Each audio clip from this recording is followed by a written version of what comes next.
नमस्कार, आप सभी का हमारे YouTube चैनल पर हार्दिक स्वागत है। अभी तक मैंने कुछ वीडियोस पोस्ट की थी नई बनने वाली संसद भवन के बारे में, उसकी शेप, उसके प्लॉट की शेप, इनके बारे में बहुत डिटेल में हमने डिस्कस किया था। इस वीडियो में हम नई संसद भवन के इनर डिज़ाइन उसको डिटेल में डिस्कस करेंगे। तो चलते हैं। नई संसद भवन भारत के लोकतंत्र के मंदिर के अंदर, तो इसमें 3 मुख्य स्पेस होंगे। हमने पूरी ड्राइंग जो है, पूरी प्लान है जो नई बिल्डिंग की, उसको बराबर 8 भागों में बांट लिया है, मतलब दिक् साधन कर लिया है, 8 दिशाओं में डिवाइड कर लिया है और वो हम आपको दिखा रहे हैं। तो इसी को यूज़ करेंगे, इसी ड्राइंग को हम यूज़ करने वाले हैं अब। तो इसमें हम देखते हैं उत्तर और वायव्य जो जोन है, क्षेत्र हैं, इनमें लोकसभा होगी, दक्षिण और नैऋत्य वाले क्षेत्रों में राज्यसभा, और पूर्व में लाउंज या आंगन होगा। तो ये 3 मुख्य स्पेस होंगी, इनके बारे में अभी डिटेल में डिस्कस करने वाले हैं हम। अगर हम इसको पहले तो 2 भागों में अगर डिवाइड करें, पूरे प्लान को ईस्ट पार्ट और वेस्ट पार्ट में डिवाइड करें, तो हम देखेंगे ईस्ट में कंस्ट्रक्शन कम है और वेस्ट में कंस्ट्रक्शन ज़्यादा है। तो there is more construction in the west than in the east. तो वेस्ट क्या होगा? हैवी हो जाएगा, ईस्ट हल्का हो जाएगा। तो पूर्व में ज़्यादा खुला स्थान है, पूर्व से सूर्य की किरणें आएंगी सुबह सुबह। वास्तु में मेन जो प्रिंसिपल है वो ये है, जिस भी दिशा में आपने कंस्ट्रक्शन कर दी उसके प्रभाव कम हो जाएंगे। जिस भी दिशा में कंस्ट्रक्शन कर दी, चाहे वो शुभ प्रभाव हो या अशुभ प्रभाव हो। अब क्या करते हैं, वास्तु में क्या माना जाता है कि पूर्व ज़्यादा शुभ है बजाय पश्चिम के। पूर्व क्या है? सूर्य की दिशा है, पश्चिम शनि की दिशा है। पूर्व उजाले की दिशा है, पश्चिम अंधेरे की दिशा है। तो इसलिए पूर्व में कम कंस्ट्रक्शन होने से क्या होगा, उधर से सूर्य की किरणें ज़्यादा से ज़्यादा आएंगी। सुबह सुबह की सूर्य की शुभ किरणें, सनराइज इन द ईस्ट, सुबह सुबह पूर्व में सूर्य होता है, और पश्चिम में छुपते छुपते उसकी किरणें जहरीली हो चुकी होती हैं। तो पश्चिम शनि की दिशा है, उधर भारी होने से क्या होगा, उधर से नेगेटिव रेज कम आएंगी शाम के सूर्य की, मतलब शनि का प्रभाव कम हो जाएगा जो कि होना चाहिए, और पूर्व का प्रभाव, सूर्य का प्रभाव बढ़ जाएगा जो कि बढ़ना चाहिए। तो ये बहुत बढ़िया है एक हिसाब से। और उधर मज़ेदार चीज़ है, उधर खुला आंगन भी दे दिया गया है। सेंट्रल लाउंज वो ऊपर से खुला है, पूर्व की तरफ है वो। तो ये एक हिसाब से बढ़िया है। तो हमने इसके 2 पार्ट किए, ईस्ट और वेस्ट।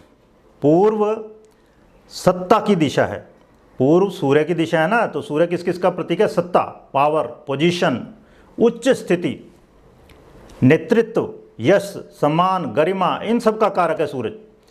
तो ये सब बढ़ेंगे इस संसद में, इन सब गुणों का प्रभाव बढ़ेगा। और जो शनि है, जो काहिली का कारक है, सुस्ती का कारक है, लिथार्जी का कारक है, गरीबी, बेरोजगारी का कारक है, उसका प्रभाव कम होगा। तो अब आइए इसके 2 पार्ट करते हैं, उत्तर और दक्षिण। तो आप देख रहे हैं नक्शे में, उत्तर और दक्षिण के हिसाब से कंस्ट्रक्शन दोनों में बराबर है। उत्तर में जितनी कंस्ट्रक्शन है, दक्षिण में भी उतनी कंस्ट्रक्शन है।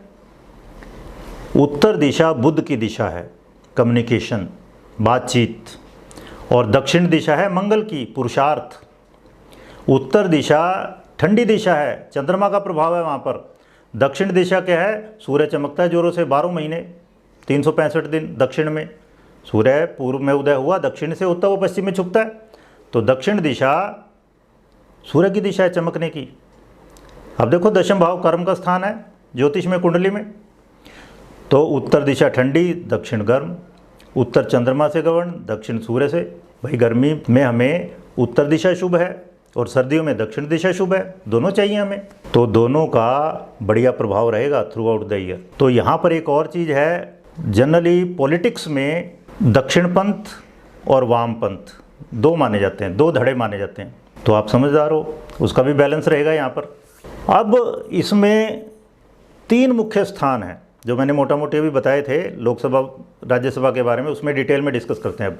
तो इसमें 3 मुख्य स्थान हैं, एक है लोकसभा का, फिर एक राज्यसभा के लिए है, और एक है सेंट्रल लाउंज। तो लोकसभा जो हमने 8 इसके क्षेत्र बनाए हैं, उसमें उत्तर में और वायव्य में है लोकसभा की जगह, और लोकसभा में ज़्यादा सीटें होती हैं। तो संसद के हमारे यहाँ 2 सदन हैं, एक लोकसभा और एक राज्यसभा। तो लोकसभा जो है वो आम जनता का सदन कहा जाता है, लेकिन संसद का निचला सदन कहा जाता है ये। और लोकसभा ही वास्तविक कार्यकारी है, मेन एग्जीक्यूटिव लोकसभा है, जो प्रधानमंत्री के नेतृत्व में देश का शासन चलाता है। और इसका कार्यकाल होता है 5 सालों का। हर 5 साल बाद सारे सदस्य बदल जाते हैं, दोबारा से इलेक्शन होते हैं सभी के लिए। और अभी इसकी 552 सीटें हैं, जो बढ़ के 888 होने वाली है। नया जो सीटों का निर्धारण होगा देश भर में लोकसभा के सदस्यों की सीटों का, तो इसकी जगह दी गई है उत्तर और वायव्य में। अब पहले राज्यसभा के बारे में जान लेते हैं, फिर मैं आपको बताता हूँ दोनों का कंपैरिजन। तो राज्यसभा की सीट आप देख रहे हो नक्शे में, दक्षिण जोन और नैऋत्य जोन इनमें है। तो राज्यसभा राज्यों की परिषद कही जाती है और ये संसद का ऊपरी सदन मानी जाती है। ये स्थायी सदन है, ये चलता ही रहता है, ख़त्म नहीं होता कभी ये। बस इसके 1/3 सदस्य है, 1/3 हर 2 साल बाद रिटायर हो जाते हैं। लेकिन इसमें सीटें कम हैं, 250 है फिलहाल, जो बढ़ के 384 हो जाएंगी। तो अब आप देखिए, जो स्थायी सदन है उसको कहाँ जगह दी गई है, दक्षिण और नैऋत्य में, जो कि भारी दिशाएं मानी गई है, स्थायी दिशाएं मानी गई हैं, पृथ्वी तत्वों की दिशाएं हैं। पृथ्वी जो कि स्थिर निश्चल तत्व है, 5 तत्वों में सबसे भारी है। तो बहुत बढ़िया है एक हिसाब से कि राज्यसभा जो कि कंपैरेटिवली फिक्स्ड है, जिसके सदस्य कभी ख़त्म नहीं होते, चलते रहते हैं, चलता रहता है ये सदन हमेशा, तो उसको दक्षिण में और नैऋत्य में जगह दी गई है, पृथ्वी तत्व वाली दिशा में। तो बहुत अच्छा है। लेकिन लोकसभा को कहाँ दी गई है, उत्तर और वायव्य में। तो वायव्य वायु की दिशा है, मतलब इतनी निश्चित नहीं है, उसके सदस्य हर 5 साल बदल जाते हैं और उसमें ज़्यादा बहस होती है, लोकसभा में होनी भी चाहिए। उत्तर दिशा क्या है, बुद्ध की दिशा है। बुद्ध यानी कम्युनिकेशन, बातचीत, विचार विनिमय, विचारों का आदान प्रदान, भाषण शक्ति, भाषण कला, अपने विचारों को निडरता से प्रकट करना, वो सब बुद्ध है। तो इस हिसाब से आप देखिए कितना बढ़िया बैठ रहा है ये, कि लोकसभा उत्तर और वायव्य क्षेत्रों में है। अब आइए, हमने क्या डिस्कस किया, पूर्व और पश्चिम डिस्कस किया कंपैरेटिवली, उत्तर और दक्षिण डिस्कस किया, वायव्य और नैऋत्य में डिस्कस कर चुका हूँ। अब आइए नॉर्थ ईस्ट, मतलब ईशान, और साउथ ईस्ट यानी आग्नेय। अब ये देखिए, इनका भी कंस्ट्रक्शन बराबर है दोनों का। ईशान दिशा, उत्तर पूर्व या ईशान दिशा गुरु या बृहस्पति की है, जो कि सबसे शुभ ग्रह माने जाते हैं। और आग्नेय दिशा किसकी है, शुक्र की। तो गुरु और शुक्र जो सबसे शुभ ग्रह माने जाते हैं ज्योतिष में, वास्तु में, वो देखिए उनकी दिशाएं, वहाँ कंस्ट्रक्शन कम है, मतलब इफेक्ट बढ़ेंगे वहाँ के। फिर ईशान महादेव की दिशा है, ईश की। और आग्नेय किसकी है, अग्नि की। अग्नि को देवता माना गया। बिना अग्नि की प्रेजेंस के हिंदू मैरिज नहीं हो सकती।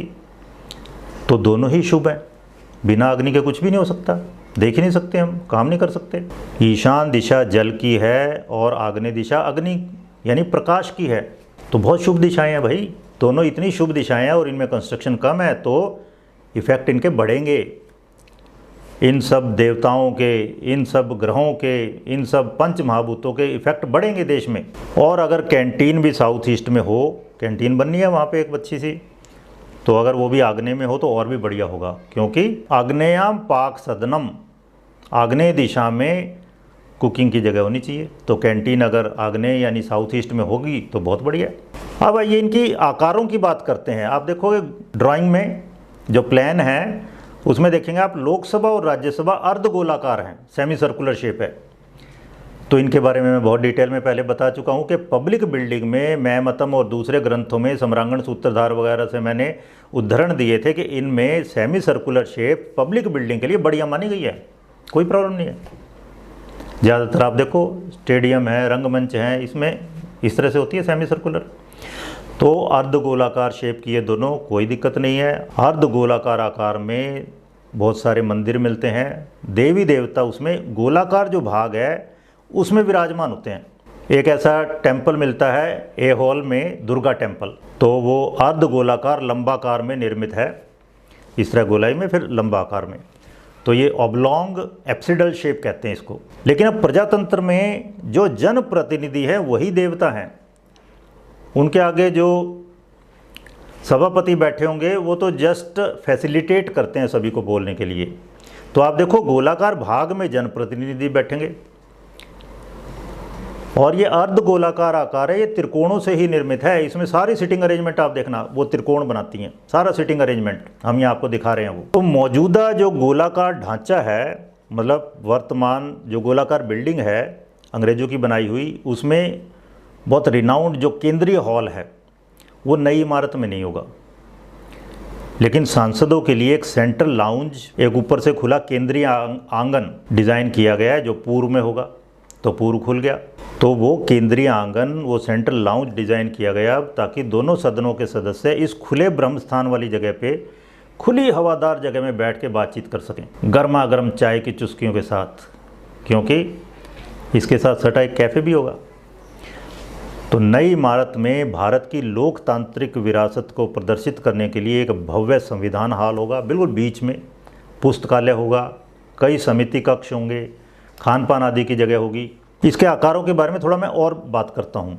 बाहरी परकोटे के बारे में हम पहले बता चुके, और बिल्कुल बीच में जो संविधान हॉल है, इनकी शेप क्या है, कटे कोनों वाले त्रिकोणीय आकार है ये।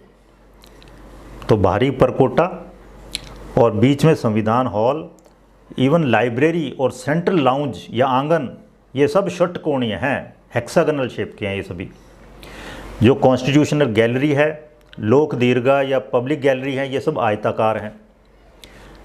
सभी तीनों जो तिरछी भुजाएं हैं उनमें मंत्रियों के ऑफिस होंगे और अलग अलग समितियों के कक्ष होंगे, और ये सभी आयताकार या वर्गाकार होंगे। और जो कटे हुए कोने हैं, तो दो कटे कोनों में तो वीआईपी लाउंज होने हैं। कहाँ पर? वायव्य के उत्तर में और नैऋत्य के दक्षिण में, इनमें वीआईपी लाउंज होंगे जो कि आयताकार या वर्गाकार होंगे। और जो तीसरा पूर्वी कोना है कटा हुआ, उसमें पब्लिक लाउंज होगा, वो भी आयताकार या वर्गाकार होगा। तो आप देख रहे हो बहुत सारी शेप्स का यूज़ हो रहा है, triangular, hexagonal, semi circular, rectangular, square, बहुत सारी शेप यूज़ हो रही हैं। मैं मतम, जो कि वास्तु का एक बहुत ही मान्य ग्रंथ है, उसके 29वें अध्याय में भवनों का विन्यास दिया गया है। उस वक्त राजतंत्र था, तो उसके हिसाब से पहले मैं बताता हूँ, फिर इसको मॉडर्न कंटेक्स्ट में बताऊँगा। तो उसमें कहा है मध्य में आंगन हो, आंगन मतलब खुली जगह, ओपन टू स्काई, ब्रह्मस्थान, या फिर 100 स्तंभों से युक्त आवृत यानी ढका हुआ निर्माण होना चाहिए। तो मतलब बीच में कवर भी हो सकता है। फिर क्या कहा है, राजा का प्रधान आवास मतलब मेन रेजिडेंस, कई सारे रेजिडेंस होते थे राजा के, वो पश्चिम दिशा में हो, पूर्व की तरफ मुख हो उसका, मतलब पूर्व खुला हो। फिर क्या कहा है, दक्षिण भाग में राजभवन हो और पश्चिम भाग में अभिषेक गृह होना चाहिए, और उत्तर दिशा में पटरानी का भवन होना चाहिए। ये बातें कही हैं। अब इसको मॉडर्न कंटेक्स्ट में यूज़ करते हैं। अब कोई राजतंत्र तो है नहीं, प्रजातंत्र है, प्रजा के ही प्रतिनिधि हैं, वो हम में से ही चुन के जाते हैं, आप भी इलेक्शन लड़ सकते हो। तो वहाँ पर अब आप देखिए, इसके अब हमने दो पार्ट किए थे। तो पश्चिम में है, दक्षिण की तरफ क्या था, राज्यसभा, और उत्तर की तरफ उसके लोकसभा, लेकिन है सारा पश्चिम में। और वहीं पर ही अभिषेक गृह था, पहले अभिषेक किया जाता था राजा का, लेकिन अब क्या है, शपथ ग्रहण समारोह जो होगा सभी एमपीज़ का वहीं तो होगा। और राजा रानी, इन सब का क्या मतलब है, आज की डेट में जो मोस्ट प्रोमिनेंट पर्सन है, देश का प्रथम नागरिक कौन है, राष्ट्रपति।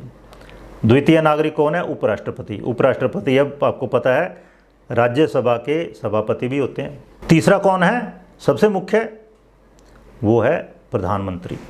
ये सभी किधर बैठेंगे, पूरी बिल्डिंग के दो पार्ट कर दे तो पश्चिम की तरफ। तो बिल्कुल अप्लाई हो रहा है। मैं मतलब में जो बातें कही गई हैं वो अप्लाई हो रही हैं यहाँ पर। पहले राज परिवार के जो सदस्य थे वो सबसे इम्पोर्टेंट थे, पूरी पब्लिक उनकी कोई वैल्यू नहीं थी ऐसी, लेकिन राज परिवार के सदस्य वो सबसे खासम खास थे। आज की डेट में मंत्री हैं, एमपीज़ हैं, और मैंने बताया राष्ट्रपति, उपराष्ट्रपति, प्रधानमंत्री सभी। तो इन सभी को कौन सी जगह मेनली दी गई है, पश्चिम दिशा, वहाँ बैठेंगे। तो पश्चिम दिशा में बैठेंगे और आराम से डिस्कस करेंगे। तो आगे फिर महमतम में कहा गया है मुख्य आंगन पूर्व या दक्षिण में होना चाहिए। अब देखो यहाँ पे मुख्य आंगन, हेक्सागोनल जो बिल्डिंग है कहाँ पे है, वो ओपन टू स्काई है, तो आंगन हो गया वो कहाँ है, पूर्व में, पूरी बिल्डिंग के पूर्व में है वो। और फिर क्या कहा है, मध्य में, भवन के मध्य में पीठ होनी चाहिए जिसकी लंबाई चौड़ाई और ऊंचाई आधा दंड हो। आधा दंड होता है, एक दंड होता था 6 फुट का लगभग, मतलब ये हाथ है एक, समझो हाथ, ऐसे ऐसे 4 हाथ यहाँ से लेके यहाँ तक ये हाथ माना जाता है। तो ऐसे ऐसे 4 हाथ होते थे एक दंड, तो आधा दंड का मतलब हुआ ये 2 हाथ। ओके, तो एक हाथ लगभग 1.5 फुट का होता है। तो पीठ, भवन के मध्य में पीठ होनी चाहिए जिसकी लंबाई चौड़ाई और ऊंचाई भी आधा दंड हो, मतलब 3 foot by 3 foot by 3 foot लगभग। ठीक है, फिर क्या कहा है, इस वेदी पीठ के चारों ओर सह यानी ब्रह्मा का प्लेटफार्म होना चाहिए। तो वास्तु शास्त्र में क्या कहा गया, वास्तु पुरुष के बिल्कुल नाभि पर कौन है, ब्रह्मा जी। 81 पद वास्तु में उनको 9 पद दिए जाते हैं, 64 पद वास्तु में उनको 4 पद दिए जाते हैं। तो ये कहा है इस वेदी पीठ के चारों ओर सह यानी ब्रह्मा जी का प्लेटफार्म हो जो एक दंड ज़्यादा बड़ा हो, मतलब ओवरऑल क्या कहेंगे 2.5 दंड बाय 2.5 दंड प्लेटफार्म होना चाहिए, मतलब 15 फुट बाय 15 फुट का प्लेटफार्म हो, उसके बिल्कुल बीच में फिर वेदी हो 3 फुट बाय 3 फुट की, ये मतलब हुआ। लेकिन अब वो राजतंत्र था, हमारे यहाँ प्रजातंत्र भी है और हमारा देश धर्मनिरपेक्ष है। हमारा देश धर्मनिरपेक्ष है, हम किसी देवता की पर्टिकुलर इस तरह से वहाँ पे स्थापना नहीं कर सकते। तो क्या होगा, ब्रह्मा जी के प्लेटफार्म की जगह अब राष्ट्रीय चिन्ह स्थापित किया जाएगा, यानी 4 शेरों की मूर्ति नई संसद भवन का ताज बनेगी जो संविधान हॉल के ऊपर स्थापित की जाएगी। धन्यवाद, आप सभी प्रसन्न रहें, स्वस्थ रहें।